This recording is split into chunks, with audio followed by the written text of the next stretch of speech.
नमस्कार दोस्तों। देखिए साथियों, रेट प्री एग्ज़ाम है आपकी, वो फरवरी में है। और आपके दो भाषाओं का आपको चूज करना पड़ता है, एक भाषा फर्स्ट और एक ही सेकंड।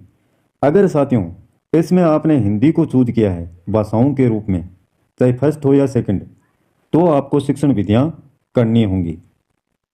और शिक्षण विधियाँ तो साथियों अंग्रेजी हो चाहे कोई भी भाषा हो, संस्कृत हो, सभी में है।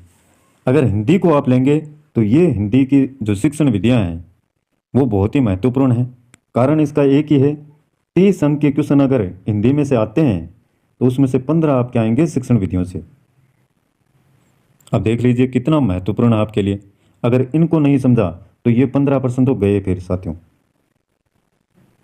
व्याकरण के अगर 15 में से आपके 12, 13, 15 इतने भी सही होते हैं तो इनको भी सही करना बहुत ही जरूरी है। और ये सारे प्रश्न आते हैं, एक दो क्वेश्चन छोड़ दिया जाए तो बाकी के सारे समझ आधारित आते हैं साथियों। इसलिए शिक्षण विधियों को समझना बहुत ही जरूरी है। आपने बीएड में क्या किया, एसटीसी में क्या किया, कितना पढ़ा इन शिक्षण विधियों को, वो मायने नहीं रखता है साथियों। उस समय आपने इग्नोर किया होगा शिक्षक की बातों को, इतनी समझ नहीं थी आप में कि जो शिक्षक भर्ती आएगी उसमें काम में ये आएंगी या नहीं आएंगी, इस बात की जानकारी आपको उसमें नहीं होती है। लेकिन साथियों अब इनको अच्छे से आपको पढ़ना होगा। देखिए शुरू करते हैं आज। सपोर्ट बहुत ज़रूरी है, वीडियो को लाइक करते रहें और साथ साथ में कमेंट ज़रूर करें, जिससे हमें भी पता रहे कि आप में सीखने की जिज्ञासा कितनी है। जिज्ञासा जितनी ज़्यादा होगी साथियों, एक शिक्षक का पढ़ाने का मन उतना ही ज़्यादा करता है। इस बात का आप हमेशा ध्यान में रखें। आप कुछ पूछेंगे ही नहीं तो शिक्षक फिर चल करके कितना बताएगा आप। तो ये बातें बहुत ज़्यादा मैटर करती हैं।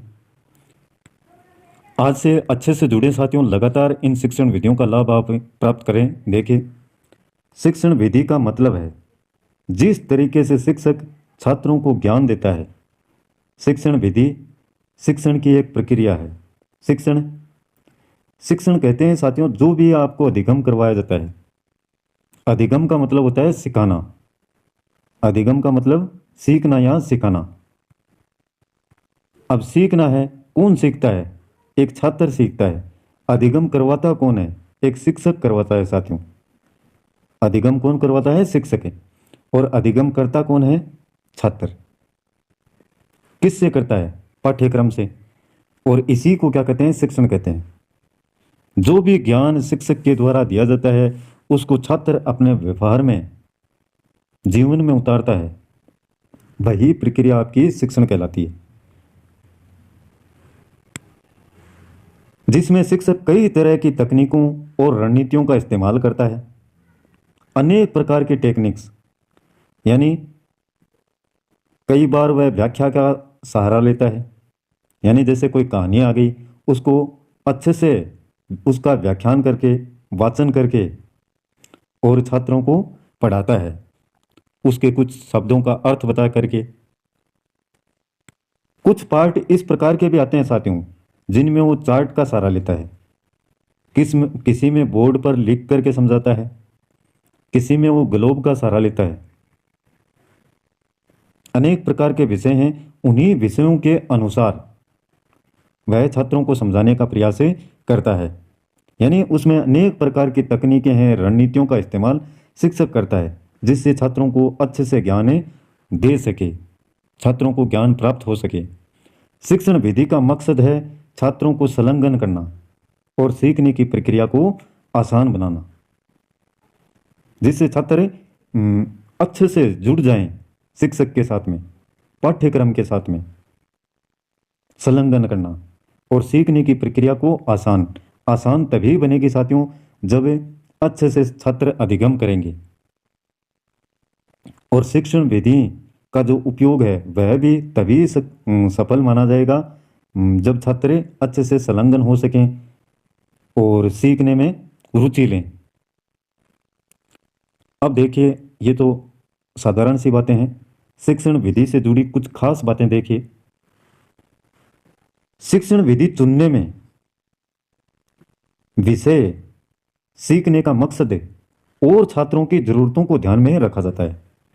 शिक्षण विधि चुनते हैं साथियों, तो उस समय छात्र की जरूरत को हमेशा ध्यान में रखा जाता है कि इस समय जरूरत क्या है इसको, और बेहतर तरीके से किस प्रकार से इसको समझाया जा सके। अब कहीं पर जैसे आप कहीं पर व्याख्यान की ही आवश्यकता है, सिर्फ कृष्ण सुदामा की कहानी अगर बताई जा रही है छात्रों को, तो व्याख्या के माध्यम से उसके शब्दों का अच्छे से अर्थ बता करके भी आप ये पूरा कर सकते हैं। या कोई इतिहास का टॉपिक है तो वो भी कहानी के माध्यम से या व्याख्यान के माध्यम से आप ये पूरा कर सकते हैं।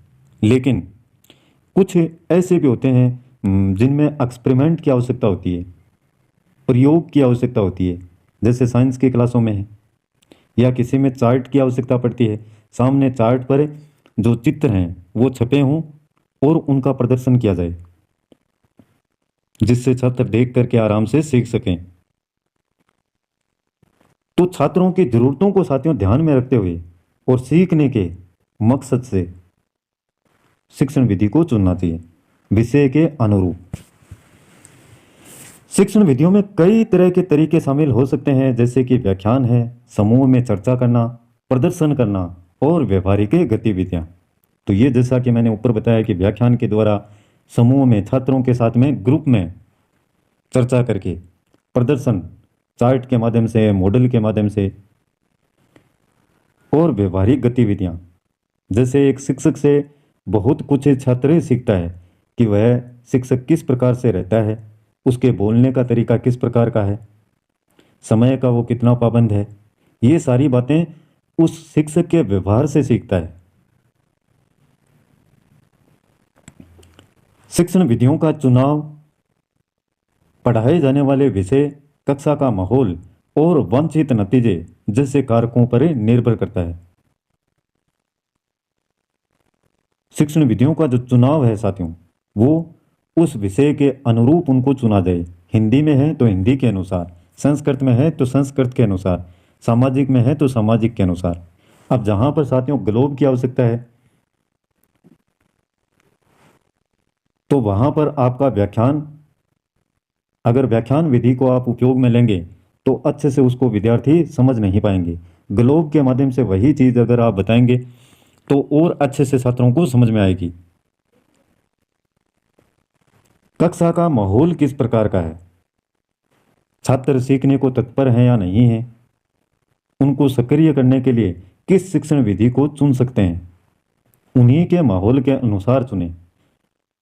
अगर खेलने में रुचि है उनकी उस समय, तो खेल के माध्यम से भी उस विषय वस्तु को आप ही समझा सकते हैं। और वांछित नतीजे जैसे कारकों पर निर्भर करता है।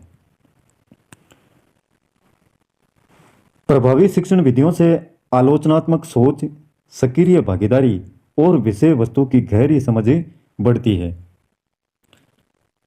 जितनी शिक्षण विधियां प्रभावी होंगी उसी में उससे छात्रों में क्या है, आलोचनात्मक सोच यानी सोचने समझने की शक्ति उनमें विकसित होगी। सक्रिय भागीदारी, अच्छे से वो भाग लेंगे और विषय वस्तु को गहराई से समझ सकते हैं, गहरी समझ उनमें बढ़ेगी। तो इसलिए शिक्षण विधियां क्या होनी चाहिए, प्रभावी होनी चाहिए, जो छात्रों पर अपना प्रभाव दिखा सकें। शिक्षण विधि चुनते समय छात्रों की सहभागिता बढ़ाने और शैक्षिक लक्ष्यों को हासिल करने पर ध्यान देना चाहिए। जो भी शिक्षण विधि चुनते हैं उसमें छात्रों की सहभागिता को और किस प्रकार से बढ़ाया जा सके। शैक्षिक लक्ष्य हैं, शिक्षा का कोई भी विषय अगर आप पढ़ते हैं तो उसका कोई ना कोई लक्ष्य होता है। जैसे साइंस पढ़ते हैं तो वैज्ञानिक बनने के लिए, डॉक्टर बनने के लिए, तो ये क्या हो गया, लक्ष्य हो गया। विषय कौन सा पढ़ा, विज्ञान पढ़ा। उसी प्रकार से समाजशास्त्र है, सामाजिक है, हिंदी है, तो सबके अलग अलग क्या हैं, शैक्षिक लक्ष्य होते हैं। इन्हीं को हासिल करने पर ध्यान देना चाहिए। तो इस प्रकार से शिक्षण विधि को चुनें विषय के अनुरूप। शिक्षण विधियों में साथियों पारंपरिक यानी पुराने तौर तरीके, साथ में आधुनिक या दोनों तरह के तरीके शामिल हो सकते हैं। पारंपरिक में तो वही आते हैं साथियों, पुराने समय में जो शिक्षण करवाया जाता था वो था रटंत पद्धति पर आधारित है। व्याख्यान पद्धति पर आधारित आपका बोल करके बताया जाता, वो सुन लेते आराम से छात्र और फिर उसी को रट करके अच्छे से और शिक्षक के सामने प्रदर्शित करते, उसको बतलाते। तो ये पारंपरिक विधियाँ थी आपकी। आधुनिक में साथियों आजकल तो डिजिटल का बहुत ज़्यादा प्रयोग किया जाता है। सामने आपके चलचित्र दिख रहे हैं और आप सीख भी रहे हैं। बुलेटिन बोर्ड है, चार्ट है, ग्लोब है, इनके माध्यम से आप अच्छे से सीख सकते हैं। अब थोड़ा सा सिलेबस पर नज़र डालते हैं साथियों। आपके क्या सिलेबस है देखिए इसमें।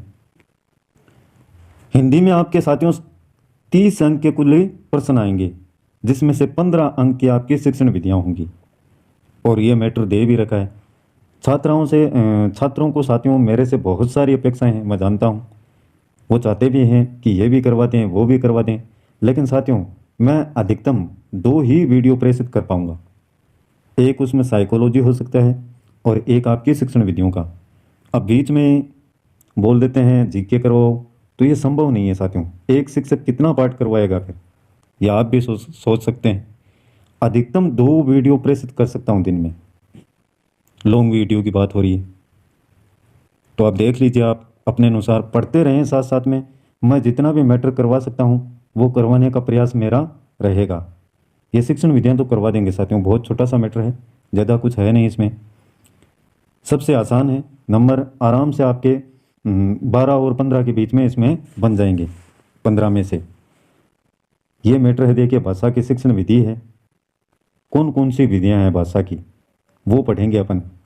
भाषा शिक्षण के उपागम, भाषा दक्षता का विकास, भाषाई कौशलों का विकास, ये आपको बताया था LSRW, ये एक क्रम है। इसी क्रम में जो भाषा के कौशल हैं उनका विकास होता है। लिसनिंग यानी सुनना, स्पीकिंग यानी बोलना, रीडिंग यानी पढ़ना, और राइटिंग यानी लिखना, ये एक क्रम है। एक क्वेश्चन तो कई बार ये क्रम से संबंधित ही आपका पूछ लिया जाता है, तो इसको भी ध्यान में रखें। हिंदी भाषा शिक्षण जब करवाते हैं तो कौन कौन सी चुनौतियाँ आती हैं वो भी जानेंगे। शिक्षण अधिगम सामग्री, यानी जब शिक्षण करवाते हैं अधिगम, छात्रों को सिखाया जाता है, तो कौन कौन सी सामग्री उपयोगी होती हैं। पाठ्य पुस्तक, बहु माध्यम एवं शिक्षण के अन्य संसाधन। भाषा शिक्षण में मूल्यांकन कितना जरूरी है, उपलब्धि परीक्षण का निर्माण, और समग्र एवं सतत मूल्यांकन, उपचारात्मक शिक्षण। तो ये टॉपिक रहने वाले हैं आपके। और साथियों कल से शुरू करते हैं ये भाषा की शिक्षण विधियाँ, जितनी भी हैं आपके। ये थोड़ा सा मैटर बड़ा रहेगा, इसमें शिक्षण विधियाँ काफ़ी हैं, तो अच्छे से नोट्सों के माध्यम से आपको बताने का पूरा प्रयास रहेगा। आज का वीडियो और ये चर्चा आपको पसंद आए तो साथियों लाइक कीजिएगा, सपोर्ट कीजिएगा। आज के लिए बस इतना ही। कल फिर मिलते हैं एक नए वीडियो, नए टॉपिक और नई जानकारी के साथ में। तब तक के लिए जय हिंद, जय भारत।